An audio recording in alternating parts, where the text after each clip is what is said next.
পূর্ব আফ্রিকার নয়, পশ্চিম আফ্রিকার উপকূল থেকে প্রায় ৫৭০ কিলোমিটার দূরে আটলান্টিক মহাসাগরের বুকে ছড়িয়ে থাকা ১০টি আগ্নেয় দ্বীপের ছোট্ট দেশ কেপ ভার্দে, যার সরকারি নাম কাবো ভার্দে প্রজাতন্ত্র।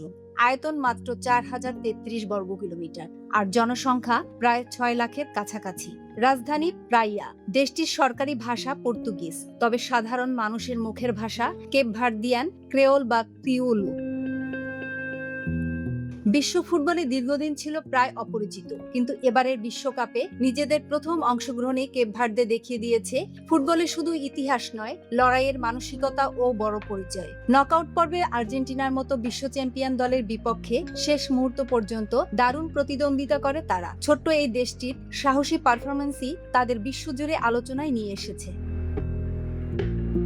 ১৯৭৫ সালে পর্তুগালের কাছ থেকে স্বাধীনতা লাভ করে কেপ ভার্দে। প্রাকৃতিক সম্পদ সীমিত হলেও রাজনৈতিক স্থিতিশীলতা, গণতান্ত্রিক চর্চা এবং মানব উন্নয়নের দিক থেকে এটি আফ্রিকার অন্যতম সফল রাষ্ট্র হিসেবে পরিচিত।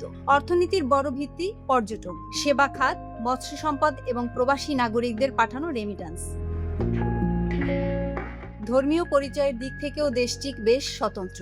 অধিকাংশ নাগরিক খ্রিস্টান, যার মধ্যে রোমান্স ক্যাথলিকই সবচেয়ে বড় সম্প্রদায়। এছাড়া প্রোটেস্ট্যান্ট, অল্প সংখ্যক মুসলিম এবং অন্যান্য ধর্মাবলম্বীরাও বসবাস করেন। ধর্মীয় সহনশীলতা ও শান্তিপূর্ণ সহাবস্থানের জন্য কেপ ভার্দের সুনাম রয়েছে।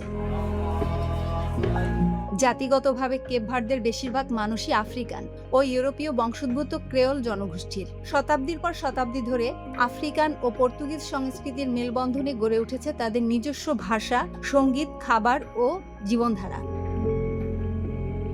ছোট্ট একটি দ্বীপরাষ্ট্র, সীমিত জনসংখ্যা, সীমিত সম্পদ, তবু বিশ্বকাপের মঞ্চে কেপ ভার্দে প্রমাণ করেছে ফুটবলের সাফল্যের মাপকাঠি শুধু জনসংখ্যা বা অর্থনীতি নয়, সাহস, পরিকল্পনা আর আত্মবিশ্বাসও একটি দেশকে বিশ্ব দরবারে পরিচিত করে তুলতে পারে। Desk report, next Bangladesh 24।